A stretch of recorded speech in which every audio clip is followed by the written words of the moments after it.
Welcome to more JRPGs that offended the world. These games were either too offensive for localization or became offensive for not being censored or altered when they came overseas. And today, we're gonna find out why. So let's begin. Number 10. Code Vein. Fan service has been offending people since ancient times, especially people who aren't even gamers. Code Vein here raised some flags when it came out in 2019, but back then there wasn't such strong animosity towards sexy girls like nowadays. Still, while it wasn't that controversial, the female body proportions of some characters raised a lot of those oversensitive eyebrows.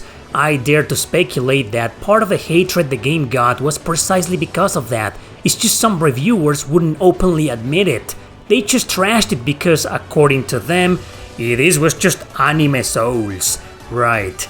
If it didn't have any of this fan service, I can almost guarantee you they would have left it alone. Well, I'm glad this game offended a small part of our society because it sold over 3 million copies worldwide. A huge success, but sadly Bandai Namco, the publisher, ended up bending the knee to that society, and what did they do with the sequel? Censor it, of course.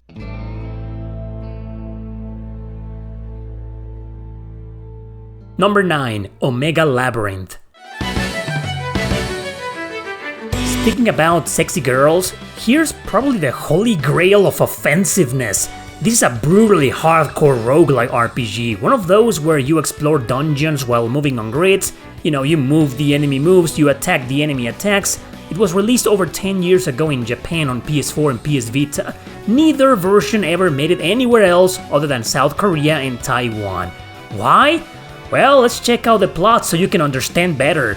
It takes place in an all-girls academy where the holy grail of beauty has appeared. So girls of all kinds start searching for it, including our protagonist Aina. What does she want the Holy Grail for though? Well, she wants it for one simple reason: to increase her breast size. I don't need to say anything else, you can already tell how offended the ESRB was for this, especially for some of its gameplay mechanics. Defeating monsters releases Omega power, which raises her stats and, you guessed it, increases her chest size. And that's just the tip of the iceberg, because there's also some robbing mechanics for the PS Vita version and screen tapping for, reasons. The USA, the UK, and Australia refused localization of this game. The exact same thing happened with its sequel, Omega Labyrinth Z, available for the same consoles. Both games got pretty much banned. However, the third game, Omega Labyrinth Live, was released on PS4, Switch, and Steam overseas. Except Sony obviously censored the PS4 version, as you may have imagined, removing some content, fan service, and obscuring sexy scenes with Steam, cause that's offensive.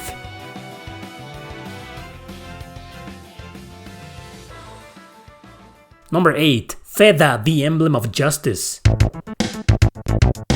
I recently reviewed this game in this other video, so today I'll be focusing only on how offensive it is. It's Super Famicom strategy RPG similar to Shining Force but way more mature. It was also remade on the PlayStation a few years later. Actually, the game itself isn't offensive per se, it's the fan translation that is. A small team worked on it several years ago and released it for the Super Nintendo version. The thing here is that there's a lot of dialogue spoken by the characters, especially the co-protagonist Ain, that is very politically incorrect. And there's just no way to know if this is how the script was written in Japanese or the fan translator simply decided to vandalize it. They even added silly jokes that reference our real world in some scenes. I seriously doubt these were in the original Japanese script. But I find this dialogue hilarious, to be honest. I think it gave the story and characters way more personality and mature themes with some swearing included, but it doesn't change the fact that they took a lot of liberties during the translation, which is wrong in my opinion. It's almost as bad as this classic meme you're seeing right now. Anybody remember this? Yeah.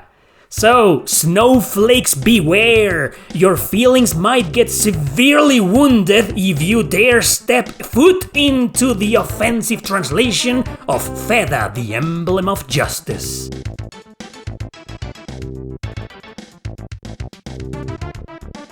Number 7. The Genkai Toki series. This is a very obscure JRPG series that started with a weird-ass game on the PS Vita called Monster Monpiece. I haven't played it, but it's sort of like a card battle game where its main gameplay mechanic is to rub the screen up and down to seal a card and remove the girl's clothes. Yeah. And guess what? We did get this game worldwide on Steam and PS Vita, but obviously censored, with the localization team removing several images and screenshots, especially for the high-level evolution monster girls. The game was followed up by Mo Chronicle or Muerto Chronicle, released on PS Vita, Windows and Switch, not on PS4, and the PS Vita version stayed in Japan.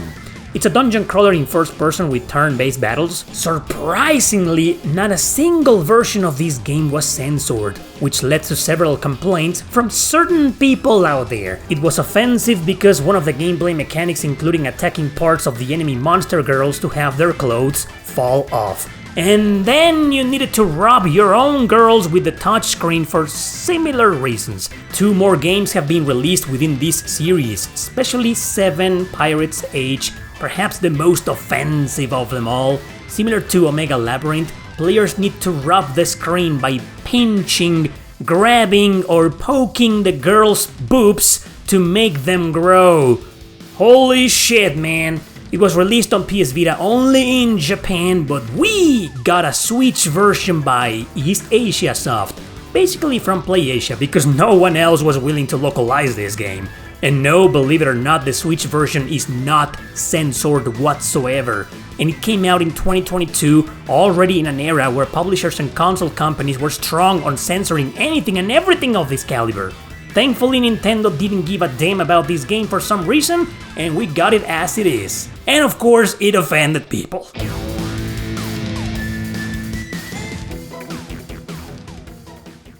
Number 6, Fate Extra Triple Z. I know you're sick of seeing me talk about this game, but hear me out. If you didn't watch my review from 2025, I suggest you do so you can get more context. But in a nutshell, this is a sequel to the original Fate Extra on PSP, or rather, an alternative path to it, which is its own full-fledged game. Except we didn't get it. Why? 3 reasons. 2 of them huge. The first reason is because it had a lot of dialogue and situations that could have easily been seen as offensive back then. I need to highlight, of course, a specific minigame during these short visual novel segments where you're supposed to make choices to literally expose a girl's secrets by, well, undressing her. So yeah, that's one reason. But the other 2 reasons are probably just as important as to why they didn't bother localizing this game. 2 big reasons. Huge reasons, as a matter of fact. What are those huge reasons, you ask? Take a look by yourself.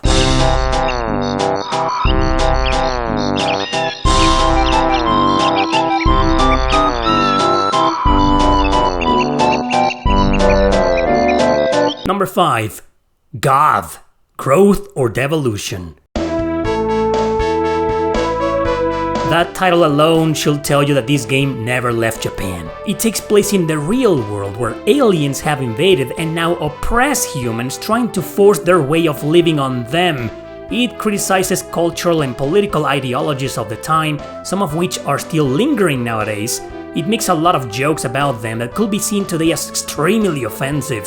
For example, when the characters reach Los Angeles, they realize that everybody's being brainwashed by the aliens, so the citizens view the aliens as immigrants that should be welcomed, accepted, and given special treatment.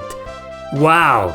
If that wasn't enough, the game's got a very original plot, but one that follows the classic sequence of fighting God. Except in this game, it is the God as we know it. A boss in the game has multiple heads, one of them being literally Jesus Christ, which uses attacks such as Bloody Cross or Last Supper. There's also a lot of pop culture references too, some of which are harmless, while others will easily make a few people uncomfortable nowadays.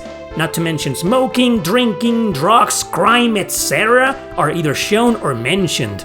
There's more, but some of the most offensive stuff involves spoilers, so I'll leave it out. At this point, you get the idea why this wasn't localized anyway. By the way, it got a remake on PS1, but that version isn't fan-translated. This one did, with all its political incorrectness left intact.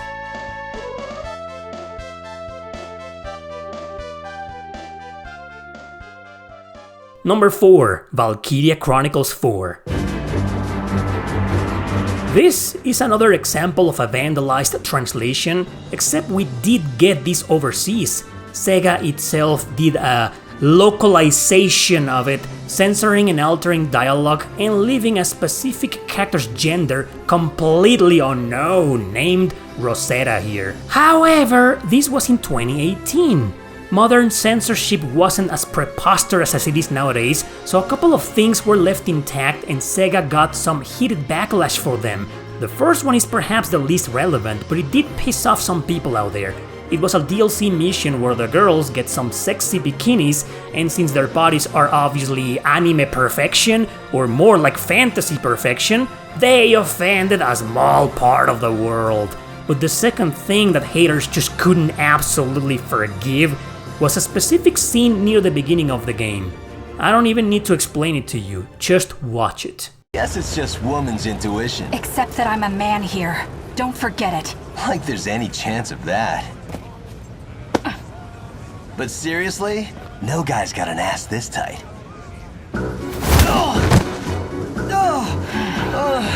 Oh, come on! What the hell was that for? Yeah, Raz slapping Kai's ass was so offensive that the super innocent and extremely victimized society of gaming couldn't let it go.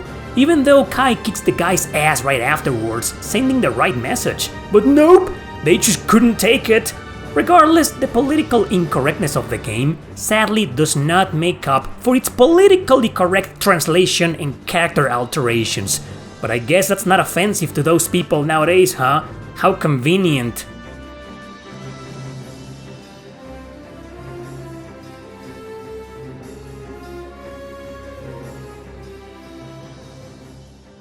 Number 3. Drakengard. In the first video, I didn't include Yoko Taro's first worldwide offense ever, Drakengard. This is an action RPG with crude and very dark themes, as well as some really messed up endings. You probably already knew that. However, what you probably didn't know was that the original Japanese version was 10 times darker and more messed up than the censored version we got. Yeah, we didn't get the true version of this game. Among the things they censored are incest insinuations between the protagonists. Angels were renamed as just Watchers. There's a guy who was Homo PDF in the Japanese version. I gotta say it like that because, you know, the real words offend YouTube.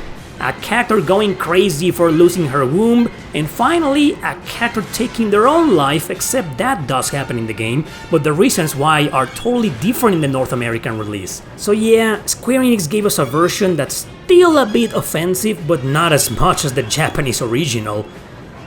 What a shame. I read in TV tropes that Yoko Taro even proposed killing an idol in a singing competition for one of the endings. That would have been awesome, but his proposal was turned down even in Japan. Number 2. The Tonelico series. This is a series that started in the PS2 era with some raunchy content that certainly wouldn't fly nowadays. We've got the original trilogy, 2 of them on PS2 and 1 on PS3. Then we got the prequels, one of them in form of a visual novel for the PS Vita, never left Japan, and one similar to its predecessors called No Search on PS3 and PS Vita. We did get that version. A few years ago, these last 2 games were remastered for Switch, but Koei Tecmo, the publisher, didn't bother to localize them. They're just too hot for modern audiences apparently. The thing that's considered as offensive is a little gameplay mechanic all games have. The male protagonist needs to enter any girl's subconscious and help them via short visual novel segments to learn magic.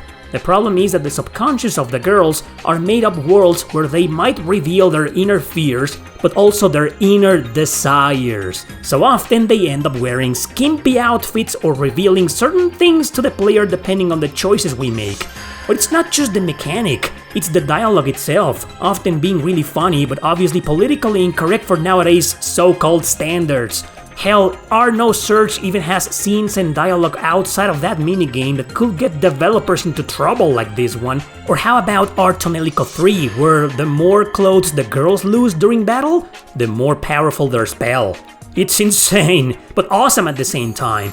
Anyway, this is a great series, a bit obscure nowadays, but one that's probably dead for the very unfair reasons I just explained to you.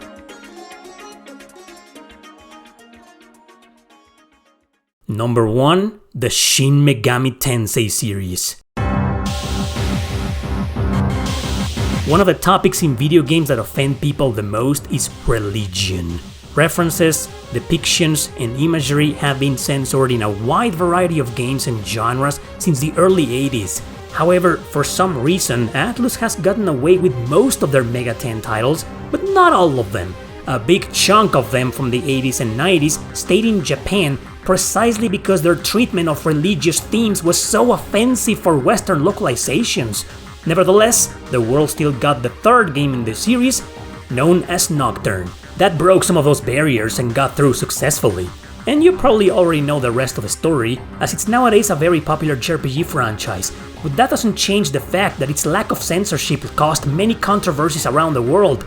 The primary source was the fact that the series utilizes many different deities from many different cultures and treats them all as demons. Whether they're allies or enemies, they're still that.